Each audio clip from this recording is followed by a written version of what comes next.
Buongiorno, benvenute, me presento, yo soy su anfitrión. Si estás buscando un tema de conversación polémico a través de un análisis crítico, este es tu sitio. En este nuevo canal que estoy por comenzar, me gustaría tocar temas que hacen de nuestro mundo un lugar más loco, o tan loco como está.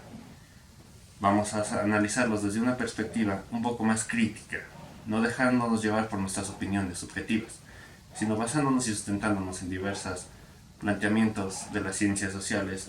Esto es Contracultura, Historia de hoy. Comenzamos.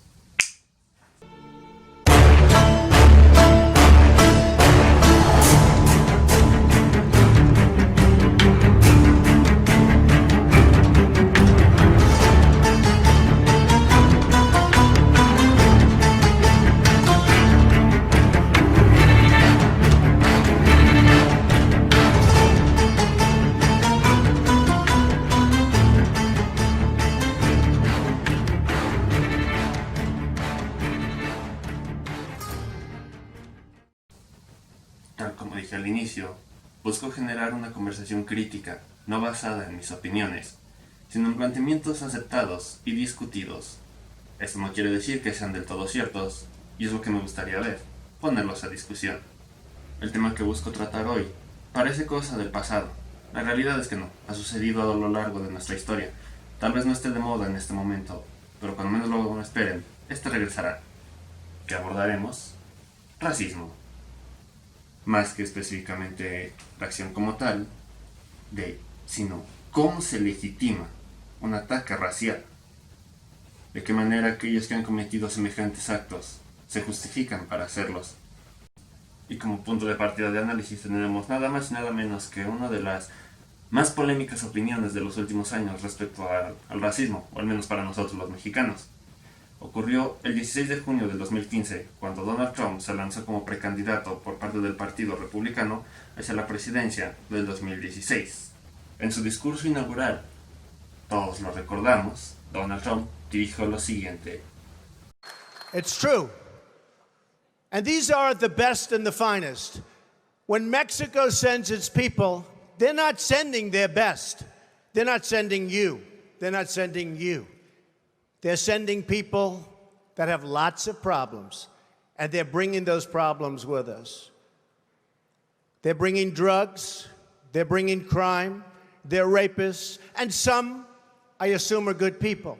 But I speak to border guards, and they tell us what we're getting. And it only makes common sense. It only makes common sense.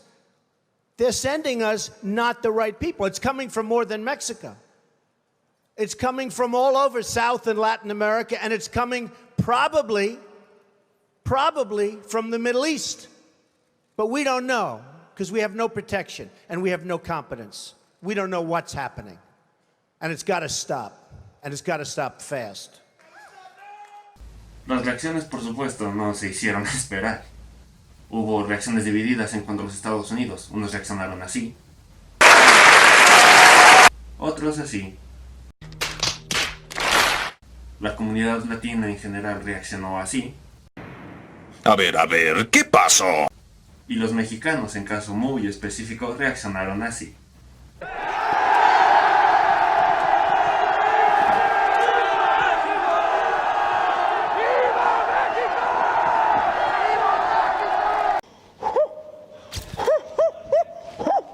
¡Que se armen los pinches chingadazos! Así es, porque en ese momento medio país se sentía con la obligación de cruzar la frontera y arrancarle ese pelo rubio a Donald Trump, porque, maldito Macio Sare, ¿por qué había dicho eso? Irónicamente, esa clase de discurso de hagamos América grande de nuevo o Make America Great Again, le valió un acercamiento interesante, lo puso en el ojo de varios medios, tanto nacionales, es decir, en Estados Unidos, como internacionales. Se llegó el día de las elecciones y el mundo observaba expectante quién quedaría para la presidencia. Y ni todos los rezos a la Virgen de Guadalupe o todas las súplicas valieron. Donald Trump fue electo presidente el 8 de noviembre del 2016. ¡Llévame ahora! ¡Llévame ahora! Para la comunidad latina se venía un escenario de completa incertidumbre, hacia dónde se dirigiría la situación. Si bien el propio Trump aseguró que él no era racista, hay algo que sí se puede demostrar y que ni siquiera él creo que pueda rebatir. Según un reporte del Centro de Estudios sobre el Odio y Extremismo en los Estados Unidos, los crímenes de odio aumentaron en el país durante el mandato de Donald Trump.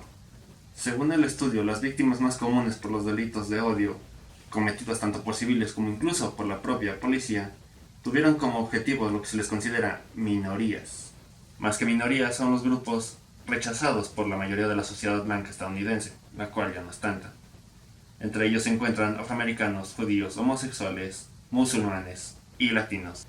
Uno de estos ataques, dirigidos contra los latinos y quizá el más sonado, ocurrió el 3 de agosto del 2019 en un centro comercial Walmart en El Paso, Texas, cuando un sujeto de apenas 21 años llamado Patrick Crushers entró al centro comercial y, como tu tío borracho después de perder las peleas por los terrenos en Navidad, se puso a disparar a cualquiera que se le atravesara.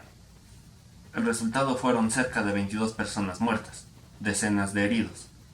El propio perpetrador se entregó y, de hecho, confesó que su objetivo era matar a tantos mexicanos como fuera posible. Irónicamente mató a más estadounidenses, pero las intenciones eran claras. Las opiniones, por supuesto, no se hicieron esperar. Molestia, indignación, enojo. Muchos culpaban a Trump. Su gobierno, sus propias opiniones habían permitido eso.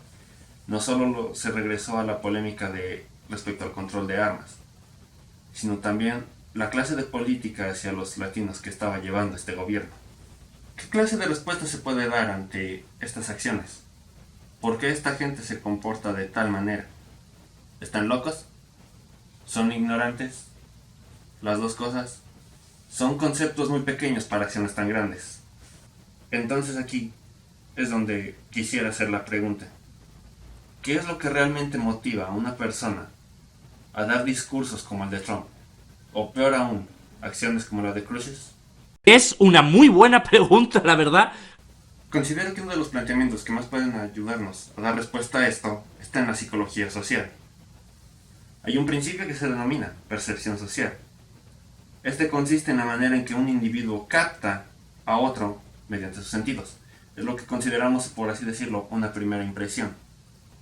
Esta se da a partir de cómo registramos la conducta y la apariencia de esa persona en cuestión. Nuestra mente trabaja y la categoriza dentro de nuestros estándares previamente establecidos. La percepción social requiere de una serie de factores muy específicos, no solo es sensorial. Pongamos este ejemplo. Usted se encuentra en una calle a medianoche y a lo lejos ve a un sujeto que se acerca. Inmediatamente sus sentidos analizan la situación. Comenzamos a dudar. ¿Por qué ese sujeto se encuentra ahí tan tarde? Si la calle no tiene ni una pizca de luz, sentimos terror. Creemos que nos puede hacer algo malo, es decir, nuestra percepción social se activó. Basado en nuestros estándares establecidos, sabemos que los asaltos ocurren más frecuentemente de noche y si estamos solos. No hay nada que nos asegure que ese personaje nos vaya a hacer algún daño, pero nuestra mente así lo cree. Sin embargo, ¿acaso Donald Trump vio a un mexicano en un acto de violación? ¿Acaso vio a alguien vendiendo droga? Sinceramente lo dudo. Entonces, ¿cómo su percepción le hace creer que los mexicanos son violadores o traficantes de drogas? Aquí entra otro principio, la influencia social. Es decir, la manera en que una persona es inducida a comportarse de ciertas maneras. La influencia social se adquiere desde el momento que nacemos y estamos intrínsecamente relacionados a esta cultura. Adquirimos sus costumbres, sus valores, sin siquiera poner objeción. Sobre todo, esto ocurre en la infancia. Absorbemos todo como una esponja, no cuestionamos absolutamente nada. Esto puede explicarse mediante un concepto de la antropología cultural, denominada endoculturación. Si bien la endoculturación no es la respuesta absoluta a este planteamiento, sí tiene algunos aspectos interesantes. Esta consiste en la manera en que una sociedad transmite de generación en generación los valores y las ideas. Por supuesto sabemos que estas no se transmiten 100% iguales. Cada generación tiene sus propias características. Se generan choques y rupturas todo el tiempo. Aún así, esto tiene algo interesante. Uno de los ejemplos para apreciar la endoculturación, y en todo caso que moldea la influencia social, son los medios de comunicación. Así es, y basta con ver la manera en que Estados Unidos ha pintado a los mexicanos en sus salas de cine durante los últimos años. Tomando en cuenta un artículo del profesor investigador del Colegio de Sonora, Mario Alberto Velázquez García, titulado La construcción de la imagen de México en Estados Unidos desde una perspectiva de riesgo, donde bien nos señala la influencia que ha tenido los medios cinematográficos para formar la percepción mexicana. Desde sus inicios Hollywood se encargó de hacerlo. En esas primeras películas de vaqueros donde el vaquero güero y gringo se enfrentaba al mexicano, o como era llamado en ese entonces, Grazer. De hecho, Grazer es un peyorativo usado para referirse a los mexicanos que trabajaban como arrieros de mulas y se encargaban de engrasar las ruedas de las carretas, así como también se encargaban de dar mantenimiento a las vías férreas que comenzaron a conectar el oeste con el resto del país. La imagen del mexicano es sencilla. Era un bandido, un hombre moreno de estatura baja, una vestimenta sucia y al igual que todo el cuerpo, el rostro sin rasurar, y en algunas ocasiones le faltaban algunos dientes. El cabello parecía despeinado, tenía un aspecto gracioso, era violento, borracho, irracional en todo sentido. Para la década de los 30, esto había cambiado, ya no se trataba de un bandido. Comenzaba un poco a poco a surgir el fenómeno chicano. Las películas ahora se centraban en cómo el mexicano buscaba el sueño americano. Un mexicano inadaptado, sin saber inglés, inculto. Comenzaron a mostrar el surgimiento de las pandillas en la frontera. Esta cobró vida. Ya no solo era una división política territorial, era un choque sociocultural entre ambas naciones, una disputa. Si bien durante la Segunda Guerra Mundial y en la Guerra Fría, el cine estadounidense trató de recomponer un poco la imagen mexicana con algunas obras alusivas a su historia como Viva Zapata, esto se puede considerar que fue un lapsus momentáneo, no duró mucho. La antigua idea del chicanismo regresó. La imagen del mexicano en pandillas, la frontera como una zona peligrosa, sobre todo Tijuana, tráfico de drogas, de personas, prostitución, armas. México no tenía nada que ofrecerles a ellos. Para la década de los 80, la imagen volvió a cambiar. Aún centrándose en la frontera, esta comenzó a verse no solo como problema de México, sino también de Estados Unidos. Era porosa. Había corrupción, se permitía la entrada de ilegales. Y aunque se puede decir que durante la década de los 90 la relación entre ambos países mejoró con el Tratado de Libre Comercio, el estereotipo del mexicano únicamente dio otro giro. Ya no eran bandidos, no eran pandilleros, eran narcos. Y aquí considero que no hay que ser tan injustos con Estados Unidos. El propio México ha fomentado también esta clase de idea. ¿No me creen? Entren a Netflix y vean las series. Bandido, pandillero y narco. Esto tiene un nombre, estereotipo. Esta palabra fue introducida en un sentido psicosocial por Lindemann para designar las imágenes que existen en la cabeza. Es decir, la manera en que nuestra mente esquematiza, selecciona y simplifica a otra persona. Y aquí hay que señalar un aspecto importante. El estereotipo no es falso como tal como lo dice la definición. Es una idea muy concreta y muy reducida, superficial, de alguien. Sin embargo, está rescatando aspectos de la realidad de esa persona. La idea del bandido no está tan alejada como nos gustaría creer. Fue a principios del siglo XX, después de todo. La Revolución Mexicana había hecho que muchos huyeran del país para buscar refugio en Estados Unidos. Obviamente los mexicanos en su desesperación no dudo que llegaran a actos de bandidaje. Sobre todo recordar el asalto de Pancho Villa a Columbus, Texas. Pandilleros también en parte. El fenómeno chicano se caracteriza por un choque cultural, por aquellos hijos de mexicanos pero criados allá. No encajaban del todo, no eran aceptados. Comenzaron a formarse grupos entre ellos, y muchas veces sí, se formaron pandillas. Ahora este último, narcos, en parte también. Durante los principios de este nuevo siglo XXI, el narcotráfico vio un aumento de su actividad en México, tal como acabo de explicar y considerar, no solo por mi opinión, tal como acabo de mencionar. Los estereotipos no son falsos de todo, sino que rescatan cierta parte de la realidad. Los estereotipos tienden a dar paso a algo más, los prejuicios. Los prejuicios, a diferencia del estereotipo, no es una idea general, sino que estos ya contienen una carga emocional, específicamente una carga negativa. La percepción de ese individuo se volca hacia esas personas, los vuelven indeseados, y por lo general causa rechazo. El prejuicio es el principio para la discriminación, es la base fundamental. Entonces, ¿Donald Trump y Patrick Cruises son prejuiciosos? Sí. Ignorantes, locos, no tanto. Pero tal como acabo de mencionar, el prejuicio requiere una construcción bastante profunda. No es como que en la mañana Donald Trump se haya levantado y haya dicho voy a dar un discurso contra los mexicanos, o Khrushchev se haya levantado y dijo voy a matarlos. No, es una idea que se va surgiendo poco a poco.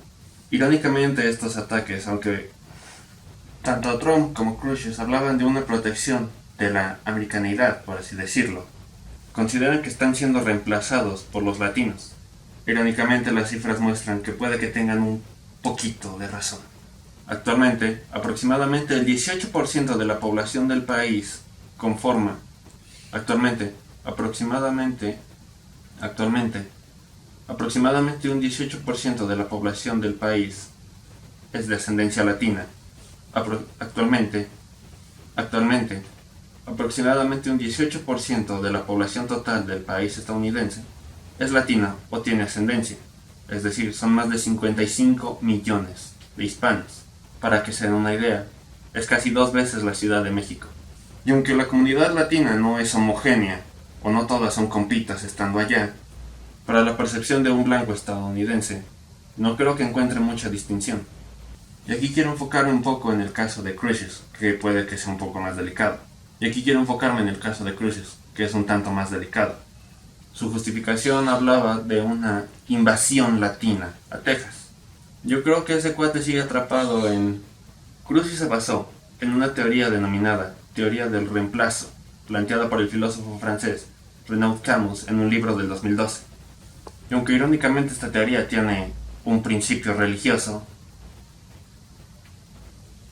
en este contexto se refiere al miedo de que la migración masiva genere un crecimiento demográfico que termine por poner en peligro o incluso destruir a la cultura nativa, en este caso, los blancos.